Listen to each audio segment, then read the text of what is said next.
Une nouvelle journée de manifestation au Maroc ce jeudi. Dans la rue, la colère de la jeunesse ne faiblit pas. Silencieux jusqu'à présent, le gouvernement a fini par réagir, annonçant vouloir répondre aux revendications à l'origine de ce mouvement de protestation. Le Premier ministre Aziz Akanouch a indiqué que le gouvernement était prêt à répondre favorablement aux manifestants qui réclamaient des améliorations dans les domaines de la santé et de l'éducation notamment.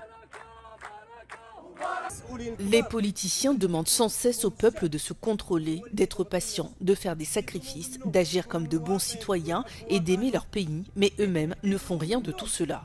Ils voient le pays bouillir et pourtant ils n'ont fait aucune déclaration publique, qu'ils disent au moins quelque chose, même si ce n'est qu'un mensonge.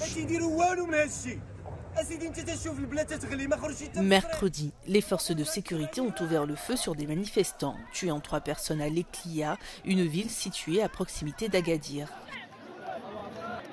Le ministère marocain de l'Intérieur a déclaré que les 3 personnes avaient été abattues alors qu'elles tentaient de s'emparer des armes de la police, bien qu'aucun témoin n'ait pu corroborer cette version.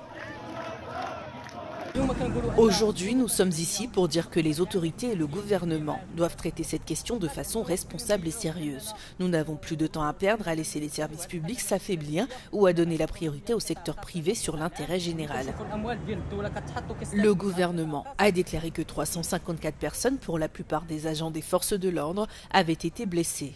Des centaines de voitures ont été endommagées, ainsi que des banques, des magasins et des bâtiments publics dans 23 provinces du pays.